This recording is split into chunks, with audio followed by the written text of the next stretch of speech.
In this video we are going to see trigonometric inequality. So trigo inequality. Now for instance, let's say we draw sine circle. Sine के अगर हम लोग values draw करें तो यहाँ पे 0 होता है 0 डिग्रीज़ के लिए या 0 रेडियंस के लिए. 30 के लिए इट बिकम्स हाफ और फिर उसकी वैल्यूज़ बढ़ते जाती हैं 1 तक पहुँचती है. फिर साइन के वैल्यूज़ कम होते जाती हैं. फिर उसकी हाफ की वैल्यू कब बनती है 150 डिग्रीज़ के लिए. फिर हाफ से उसकी वैल्यू कम हो जाएगी 0 पे जाके पहुंच जाती है. फिर यहाँ पे तो साइन नेगेटिव होता है. This is negative, this is negative.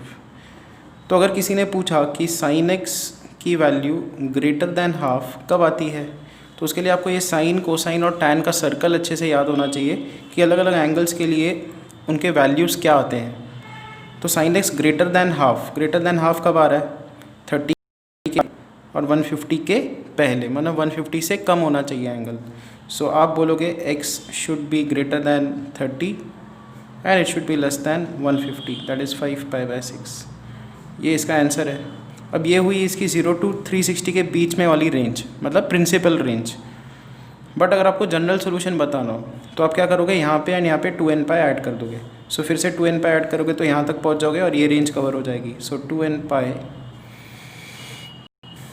+ π/6 and 2nπ + 5π/6. ये इसका आंसर है. Let us try one more. Cosine का सर्कल देखते हैं. मान लो हमको एंगल्स निकालने हैं such that cos x is greater than और equal to -half. Now cos कहाँ पे नेगेटिव आता है. देखो यहाँ पे एक एंगल होगा जहाँ पे cos -हाफ आता है. फिर यहाँ पे एक एंगल होगा जहाँ पे -हाफ आता है, क्योंकि ये सेकेंड और थर्ड क्वाड्रेंट में cos नेगेटिव होता है. अच्छा, यहाँ पे cos पॉजिटिव, यहाँ पे cos positive. cos x greater then -half चाहिए तो डेफिनेटली ये एंगल्स आएंगे ही आएंगे, ये एंगल्स आएंगे ही आएंगे. अब यहाँ पे cos की वैल्यू होती है 0, तो 0 डेफिनेटली -हाफ से ग्रेटर नंबर है. तो ये वाला जोन भी आएगा, ये वाला, एज वेल एज ये वाला जोन भी आएगा, क्योंकि यहाँ पे cos की वैल्यू 0 होती है और फिर 0 के बाद कम होते होते -हाफ आती है, फिर और कम होते होते -1 बनती है. तो क्या जोन कवर हो रहा है, देखो ये वाला एक जोन है, ये वाले एंगल्स का जोन है, फिर ये तो पूरा आएगा, ये पूरा आएगा. So if you try to measure this angle, so this is, ये एंगल कितना होता है. वैसे cos हाफ कब आता है, देखो हाफ वैल्यू 60 डिग्रीज़ के लिए आता है, तो ये गैप 60 होती है. तो ये गैप कितनी होनी चाहिए 60, ये गैप कितनी होनी चाहिए 60. सो अगर आप ऐसा एंगल पकड़ते हो, ये एंगल कितना होगा -2π/3, -120 डिग्रीज़. और फिर यहाँ से लेकर ये वाला एंगल कितना है +120 डिग्रीज़. 120 मतलब 2π/3. तो -2π/3 से +2π/3. तो आप बोलोगे cos x is greater than और इक्वल टू -हाफ होने के लिए x शुड बी, अच्छा इक्वल टू है तो यहाँ पे -2π/3 आ सकता है एंड 2π/3. ये इसका प्रिंसिपल रेंज आ गया. प्रिंसिपल रेंज मतलब एक चक्कर में एक, अगर आप -π to π वाला चक्कर पकड़ते हो या 0 to 2π का चक्कर पकड़ते हो, तो एक जो सर्कुलर मूवमेंट है उसमें कितने एंगल्स है, तो वो प्रिंसिपल रेंज बन गई. इसमें अगर आप 2nπ ऐड करते जाओगे, सो 2nπ यहाँ पे ऐड किया प्लस 2nπ यहाँ पे ऐड किया, तो ये क्या बनेगी, जनरल सॉल्यूशन बन जाएगी. Next sum. 4 sin square x minus 8 sin x plus 3 should be less than or equal to 0. Now first we'll be factorizing this. तो 4 into 3 12 के दो फैक्टर्स, 6 2 are 12, 6 और 2 का एडिशन 8 आता है. तो इसको हम लोग लिखेंगे 4 sin square x minus 6 sin x minus 2 sin x plus 3 is less than or equal to 0. So 2 sin -3 minus 1, 2 sin -3 should be less than or equal to 0. So 2 sin x minus 1, 2 sin x minus 3 should be less than or equal to 0. 4 से divide कर देंगे तो sin x minus half and sin x minus 3/2 should be less than or equal to 0. हमने ऐसी type की चीज़ें देखी है, अगर साइन की आप वैल्यूज़ लेते हो तो ये नेगेटिव कब आएगा, हाफ और 3/2 के बीच में। So when sine x lies between half and 3/2, but sine x की खुद की मैक्सिमम वैल्यू 1 होती है, मतलब साइन एक्स जब कभी हाफ और 1 के बीच में लाई करेगा ये इनइक्वेशन सेटिस्फाई होगी। इसका सॉल्यूशन और इसका सॉल्यूशन सेम है। ओके, नाउ साइन जो वैल्यूज़ होते हैं, देखो 30 डिग्रीज़ के लिए साइन का वैल्यू हाफ होता है, इसके नीचे ज़ीरो मतलब इसके नीचे साइन के वैल्यूज़ कम होते हैं, फिर इससे आगे बढ़ते जाते हैं। सिमिलरली यहाँ पे साइन पॉजिटिव होता है, ये गैप भी 30 डिग्री की होती है। तो ये जोन है जहाँ पे साइन हाफ से ग्रेटर होता है, ये जोन है जहाँ पे साइन हाफ से ग्रेटर होता है। यहाँ पे हाफ से कम, यहाँ पे हाफ से कम, और यहाँ पे तो नेगेटिव। ठीक है, तो पॉसिबल ही नहीं है, बस हाफ से ग्रेटर चाहिए। तो द एंगल्स 30 से आगे एंड 150 से कम, तो ग्रेटर देन और equal to x should be, angle should be greater than और इक्वल टू π/6, मतलब 30 डिग्री से ग्रेटर एंड 5 π/6 से कम। This is the required answer. Next is solve 2 cos square theta plus sin theta should be less than और equal to 2। तो इसको हम लोग ऐसा लिखेंगे, sin theta should be less than और इक्वल टू 2। इसको यहाँ पे शिफ्ट करेंगे, 2 कॉमन निकालेंगे, 1 minus cos square theta is sin square theta। सो इसको ऐसा लिख देंगे 2 sin square theta minus sin theta। सो sin theta कॉमन निकालेंगे, you'll get sin theta minus half, sorry 2 sin theta minus 1, and अगर आप इसको 2 से डिवाइड कर दो you'll get sin theta minus half. sin theta minus 0 इसको लिख सकते हैं। तो ये प्रोडक्ट मुझे पॉजिटिव चाहिए, ग्रेटर दैन 0 है ना, पॉजिटिव चाहिए। कब होगा, 0 और हाफ, ये दो इसके रूट्स, तो हाफ से आगे साइन होना चाहिए या 0 से कम होना चाहिए। तो साइन इन रेंजेस में लाई करना चाहिए, 0 से कम होना चाहिए, हाफ से आगे।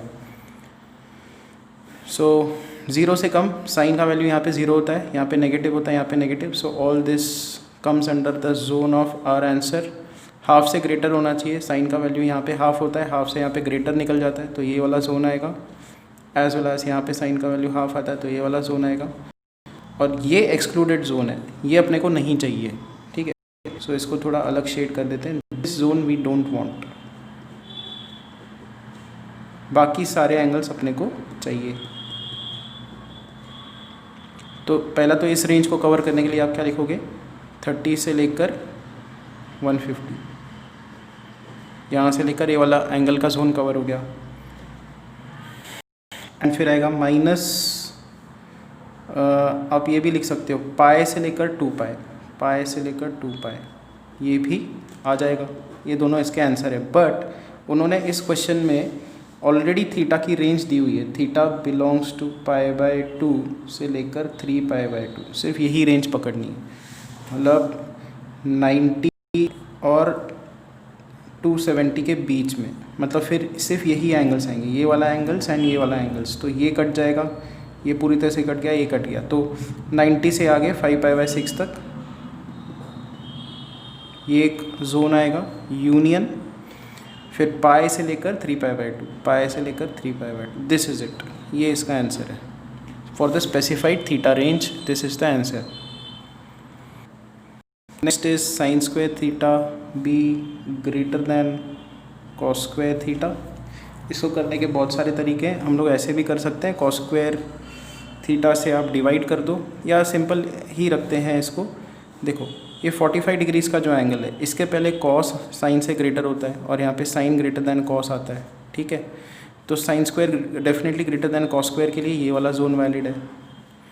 यहाँ पे आते हैं, ये भी 45 डिग्रीज़ की आप गैप ले लो, मतलब ये टोटल एंगल कितना 135 degrees. This gap is 45 degrees, so this is 135 degrees. Okay, अब अगर आप न्यूमेरिकली देखो, यहाँ पे भी जो साइन के वैल्यूज़ है वो ग्रेटर दैन कॉस स्क्वायर आते हैं। यहाँ पे अगेन कॉस स्क्वायर क्या होगा, डोमिनेंट हो जाएगा, साइन स्क्वायर से ग्रेटर आ जाएगा। उसके बाद फिर से ये वाला जो गैप है, ये 45 का अगर आप रखो, 45 डिग्रीज़ का, मतलब ये टोटल एंगल 225 वाला, तो अगेन यहाँ पे cos square greater than sine square आएगा, यहाँ पे साइन स्क्वायर ग्रेटर। वैल्यूज़ लगा के आप आराम से देख सकते हो। उसके बाद फिर से यहाँ sign square greater than cos square, यहाँ पे cos square greater then sine square. तो कौन कौन सा जोन आ रहा है जहाँ पे sine square greater than cos square आ रहा हो? ये एक है, ये एक है, फिर ये वाला जोन है और फिर ये वाला जोन है। That's it. तो हम लोग क्या करेंगे यहाँ पे, पहला इस जोन को पकड़ते हैं, π/4 से 3π/4। यहाँ पे तो दोनों इक्वल बनेंगे, हमको स्ट्रिक्टली ग्रेटर चाहिए तो हम लोग ऐसा लिखेंगे, ठीक है, ओपन इंटरवल आ जाएगी। उसके बाद अगर आप यहाँ पे n पाई ऐड करते हो तो π/4 में जब आप पाई ऐड करोगे तो आप इस एंगल पे पहुँच जाते हो, तो इसमें पाई ऐड करोगे तो आप ये वाला जो एंगल पकड़ लोगे। फिर इसमें अगर आप पाई ऐड करोगे तो आपको ये वाला एंगल मिल जाएगा। मतलब जनरल सॉल्यूशन लिखनी हो तो n pi plus π/4, n pi plus 3π/4, ये इसका जनरल सॉल्यूशन है। n का वैल्यू 1 पुट करोगे, n का वैल्यू 0 पुट करोगे तो आपको ये रेंज मिलेगी, n का वैल्यू 1 पुट करोगे तो आपको ये एंगल की रेंज मिलेगी, n का वैल्यू 2 पुट करोगे तो फिर ये रेंज मिलेगी, 3 पुट करोगे तो ये रेंज मिलेगी। तो ऐसे रेंजेस आपको मिलते जाएंगे। तो ये क्वेश्चन जो सॉल्व एग्जाम्पल है वो आप करना। It is given that tan x less than और equal to 1, mod tan x less than और इक्वल टू 1। ये आप ट्राई करके देखना इसका आंसर आता है कि नहीं। Now come to sin 2x should be greater than √2 sin square x plus 2 minus √2 cos square x। हम लोग यहाँ पे क्या करेंगे, इसको लिखेंगे 2 sin x cos x greater than √2 square x plus 2 minus √2 cos square x divide by cos square, also divide by √2 से भी डिवाइड कर देंगे। So we'll have √2 tan x tan square x and यहाँ पे है प्लस साइन, यहाँ पे है प्लस साइन। उसके बाद इसका सिंप्लीफिकेशन आएगा √2 minus 1 into 1 cos square upon cos square 1। सो इफेक्टिवली इक्वेशन क्या हो रही है, tan square x minus √2 tan x plus √2 minus 1। ये हमको सॉल्व करनी है। नाउ 0 यहाँ पे आएगा tan square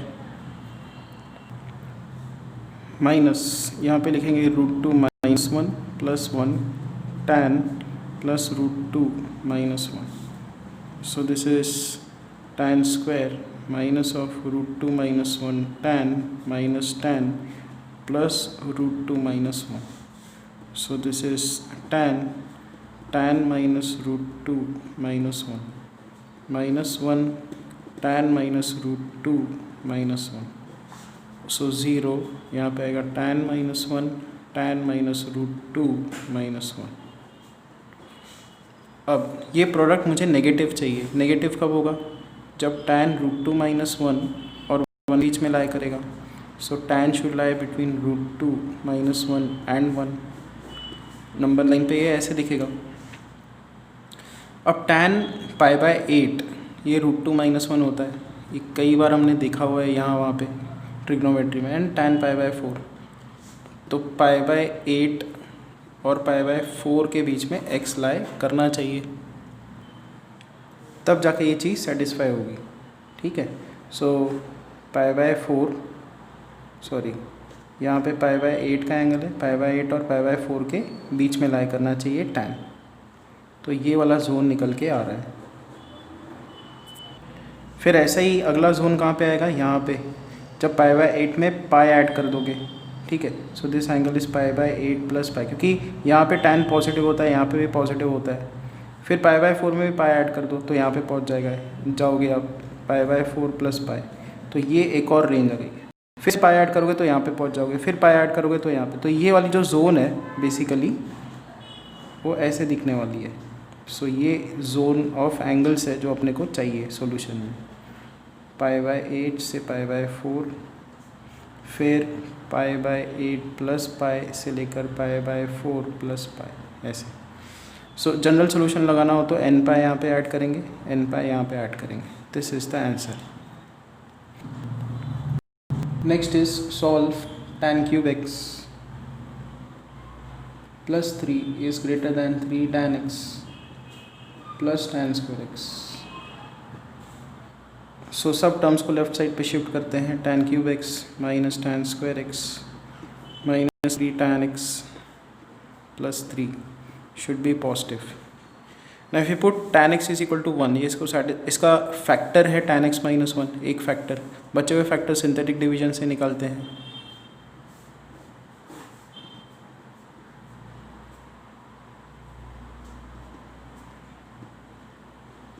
So tan square x minus 3 should be positive. So tan x minus 1, tan x plus root 3, tan x minus root 3 should be positive. अच्छा, क्या क्या वैल्यूज़ आ रही हैं फिर यहाँ पे? ऐसे पॉजिटिव कब आएगा? जब tan यहाँ पे लाई करे. सो this is the range that is allowed. यहाँ पे नेगेटिव आएगा, फिर tan यहाँ पे लाई करना चाहिए. So either tan x should be greater than minus root 3, should be less than 1, और tan x should be strictly greater than root 3. इन वैल्यूज़ के लिए ये इन इक्वेशन सेटिस्फाई होगी. अब tan x का वैल्यू माइनस रूट 3 यहाँ पे आता है, दैट इज़ माइनस 60 डिग्रीज. 1 यहाँ पे आता है, that is 45 degrees. So minus pi by 3 से लेकर पाई बाय 4 एक रेंज ये आ रही है यहाँ से. And tan x greater than root 3, tan x greater than root 3, देखो 60 डिग्रीज़ के लिए रूट 3 आता है. यहाँ पे तो tan नेगेटिव बन जाता है, ठीक है. तो ये वैल्यूज़ तो आएंगे नहीं, सिर्फ ये वाले फ़िलहाल वैल्यूज़ आ रहे हैं. और tan x का वैल्यू यहाँ पे रूट 3 आता है. यहाँ पे भी ये गैप 60 डिग्रीज़ की, ग्रेटर दैन रूट 3 मतलब ये वाला रेंज. सो इस रेंज को आप कैसे लिखोगे? पाई 3, 60 से लेकर पाई बाय 2, ठीक है. और फिर ये वाली रेंज पे पहुंचना हो तो आपको इन एंगल्स में 180 ऐड करना पड़ेगा. देखो इसमें 180 ऐड करोगे तो यहाँ पे पहुंच जाओगे, इसमें 180 ऐड करोगे तो यहाँ पे पहुंच जाओगे. तो ये जोन कवर करने के लिए आपको इसमें 180, इसमें 180 ऐड करना पड़ेगा. फिर इस जोन से फिर से यहाँ पे पहुँचने के लिए 180 ऐड करना पड़ेगा. सो बेसिकली n पाई अगर आप ऐड करते जाओ तो आपको जनरल सोल्यूशन मिल गया इसका. यहाँ पे भी क्या करना पड़ेगा आपको? सेम वाले जो एंगल का ट्रेंड है वो कहाँ पे मिलेगा? यहाँ पे. अगर आप इसमें 180 ऐड कर दो तो यहाँ पे पहुँच जाओगे, इसमें 180 ऐड कर दो तो यहाँ पे पहुँच जाओगे. यहाँ पे भी tan की वैल्यू माइनस रूट 3 आती है, ठीक है, और वैल्यू 1 बन जाती है. तो ये वाले जोन के एंगल्स आएंगे, as well as minus root 3 से ग्रेटर चाहिए तो ये वाले जोन के एंगल्स आएंगे. सो इसमें भी आपको n पाई ऐड करना पड़ेगा, यहाँ पे भी n पाई. सो माइनस रूट 3 से ग्रेटर चाहिए वैल्यूज़, तो ये वाली है क्योंकि tan का यहाँ पे वैल्यू 0 होता है. 0 डेफिनेटली माइनस रूट 3 से ग्रेटर है. और लेस दैन 1, तो लेस दैन 1 मतलब ये वाले एंगल्स कवर होंगे. सेम चीज़ यहाँ पे tan की यहाँ पे वैल्यू 0 होती है, तो इसके नीचे के सारे एंगल्स के लिए tan x is greater than minus root 3 and यहाँ पे लेस दैन 1. तो this entire zone and this entire zone has to be covered. So minus 60 से 45, उसमें n पाई ऐड करते जाओ, you will get the answer. So this is the general solution.